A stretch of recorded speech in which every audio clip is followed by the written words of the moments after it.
Morning po, sir. Morning na. Ang aga mo, iba pala. Sir, kaya ko po sa mga. Sige po. Thank you, sir. Morning, sir. Morning, sir. What's up, boy? Tama na yun, ha? Aga, ha? Morning, Sino ba? sir. Dahil na sa inyo. Sige na talaga. Okay, class, let's pray. Sinong gusto magdasal ngayon? Una Okay, kayo. okay. Sige, ako na lang, sir. Ikaw? Ako, Sige, sir. sige na. Ikaw, Sarah. Guys, sorry po, hindi. Bakit ka late? Ano lang, traffic eh. O sige, ikaw magdasal. Pupo ka doon. Ito po. Eh, late ka eh. Okay. Okay, class, let's power run. Mga anak, pwede ba po na to? You know. Okay, class, may sasabihin ako. Before we end this class, may activity ako papagawa. Activity na Ano naman. sir? Ang activity natin is essay. Essay about journal.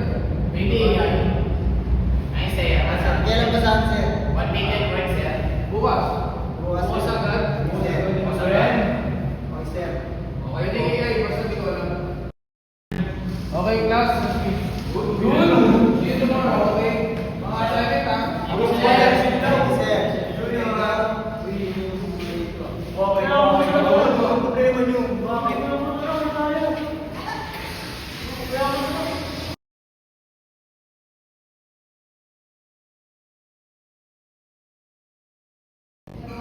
Students, attendance! Latinaso, Sir, present po. Valeo, Yares, Sandal, Alejandro, Present! Cruz, Jerwin, Present, sir. at De Castro. Sir, present po. Sobrang early bird ni Mr. Latinaso, congrats! Palakpakan natin siya! At ikaw naman, De Castro, dami ka namang late, iho. Ano gagawin natin yan, De Castro? Dapat pumasok ka ng maaga katulad ni Latinaso. So guys, ano tayo? Ile-lecture na muna tayo. Okay guys, recitation muna tayo before we start. Akin sa pagsasearch ay ano ang pros and cons ng AI? Mr. Aaron. Yung AI po, nakakatulong po siya sa kagaya ng mga estudyante at sa mga worker. Kasi mas napapadali, nagiging efficient yung work namin, sir. Pag kunyari, nag-search ka, gusto mong magluto, nandun na agad yung recipe and yung steps. Ituturo na agad sa'yo ng AI. Okay, magaling. Mr. Latinaso. Basta pa. Ikaw! Tinastro, anong ginagawa mo sa likod? Ikaw, anong consequences ng AI? Ang disadvantage ng AI? AI ba yan, sir? Hindi yan nasa table mo. Sir, may cellphone, sir. May cellphone. Sir, oh. Hindi yan. Tabi mo yan, Tinastro. Tabi mo yan. Sagutin mo ang tanong. Anong consequence, anong cons ng AI? Gamit ng AI? Ano hindi mo alam? Yes, sir, lahat ng side niya. O tama na mga ino. Kumukuha na Tinastro. Ngayon, gagawa tayo ng assignment para sa inyo lahat. Sir, ba't di mo na pinasagot? Pasensya ka na, Tinaso. Pero may points na naman para sa akin para sa recitation. So, tama na mga anak. Ang aking gagawin na assignment ay ganun din. Anong pag-ano sa AI using the PowerPoint?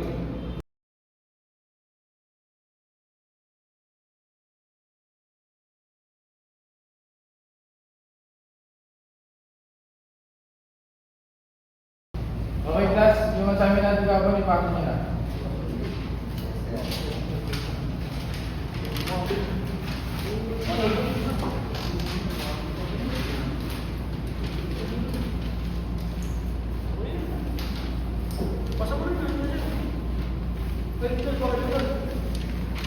Di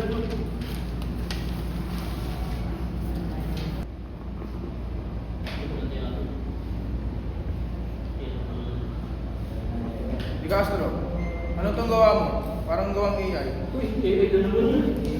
Sige nga dito. Uli! Sama din po ito.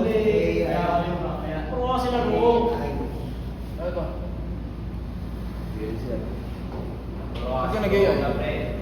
Yun, isang araw lang. Isang araw ng preparation lang. O bakit? Yung ibang nakagawa, hindi ginamit. Ayaw namin.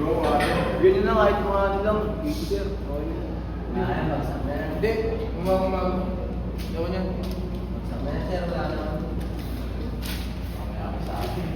Okay lang.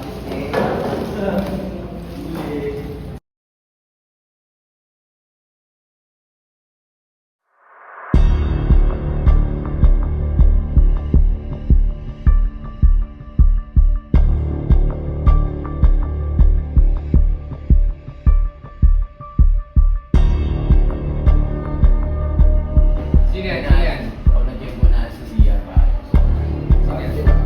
Palyero. Oo, si Palyero. Sumasagot ko eh, no? Dapat talaga may nandalaan.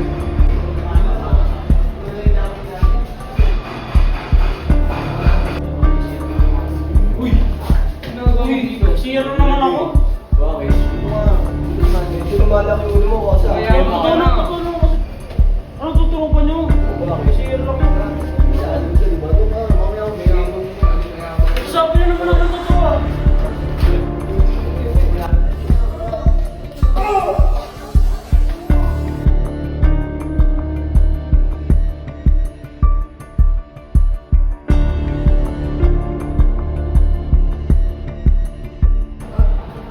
Grabe naman sila.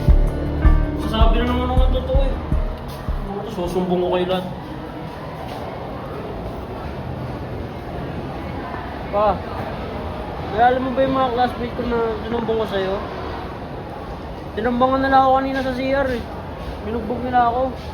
Baka kung pwede sana punta mo ako dito. Susumbong ako sa prof ko eh.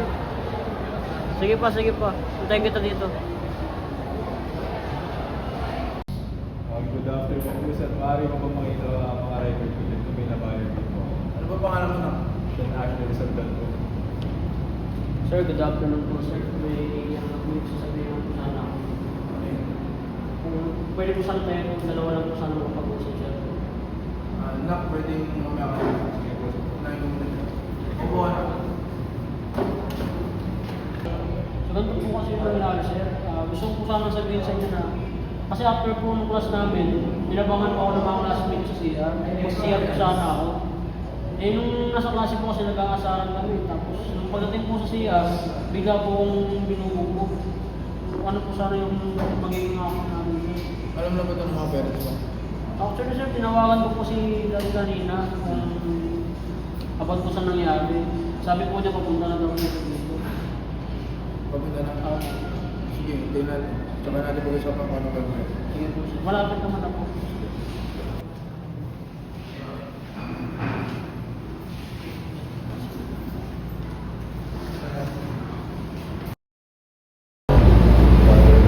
Alam ko siya. Ama na yung sir Valero. Alam niyo na po ba nangyari sa inyo? Ayaw ko alam mo naman yung nangyari. Tumawag ko sa amin naman ako, binubugbog ako ng mga kaklase nila sa siya. Hindi nga po sir.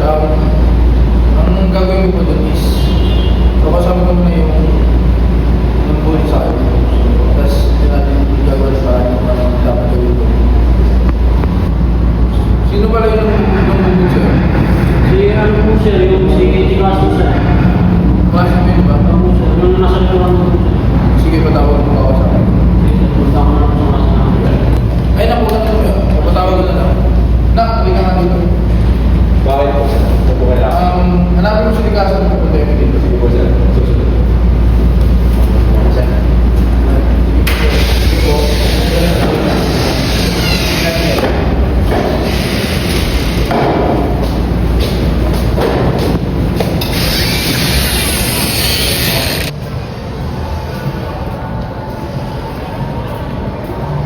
Well, ikaw po ba si De Castro?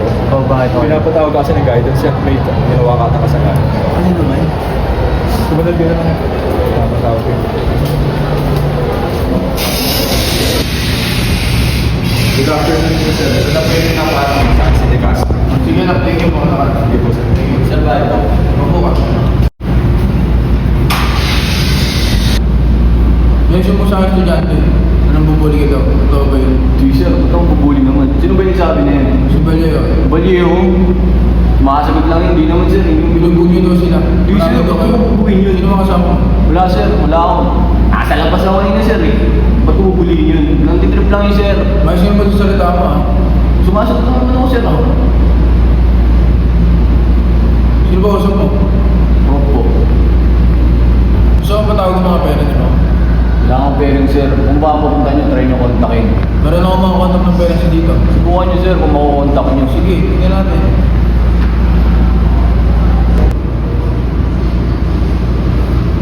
Hello po, good afternoon po. Parents po ba ito ni Castro? Ano po pala, may problema po si Castro. May ginawa po siya na hindi dapat na gawin. Pwede po ba natin pag-usapan dito sa school yung mga sa ginawa niyo po? Yun lang po. Thank you po. Ingat po kayo.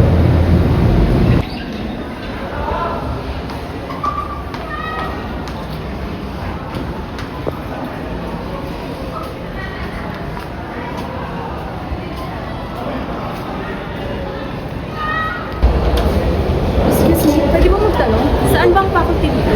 Ayun po yung pinto po. Pumatok na lang po kayo. Sige, maraming salamat. Okay po.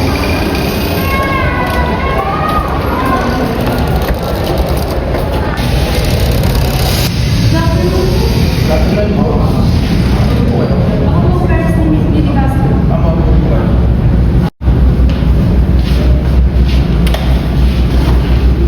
Yun nga po ma'am, pinatawag ko po kayo dahil sinusumbong po sa akin ng estudyante na nambugbog daw po yung anak mo. Mabait yung anak ko, hindi niyo magagawa yun. Kaya po pinatawag ko po kayo is para malaman niyo po yung nagawa ng anak niyo at para alam niyo rin po yung magiging decision ko kung ano po gagawin. Kung ano po gagawin ko sa anak niyo. May tatanong ko lang po, wala po ba kayong problema ng anak niyo? 17 years akong wala sa kabila.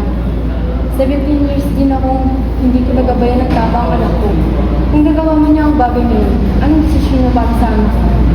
Ang bala ko po is expel yung anak niyo. Wala na po bang ibang paraan? Dahil po sa narinig ko po yung problema niyo ng anak niyo, ganun na lang po gagawin natin. Isususpend ko po yung anak niyo ng 2 weeks at hihingi na lang po siya ng sorry sa nagawa niya sa isang estudyante. Maraming salamat po, sir. Ay, wait lang po. Papatawag ko muna po. Papatawag ko muna po si Di Castro bago po yung malis.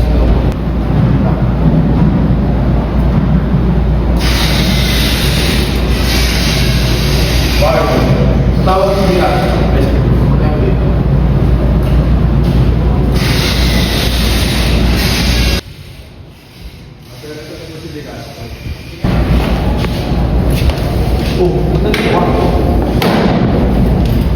Sir, ba't niyo akong pinatawag? Tsaka ba't nandito to? Ayun nga, di ba? Ang sabi ko sa'yo, is kumanta kayo mga parents mo.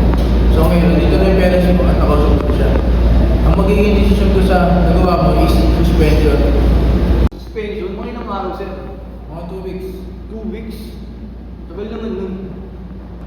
Pasalamat ka na lang, anak, dahil suspension ang binigay sa'yo, hindi expel.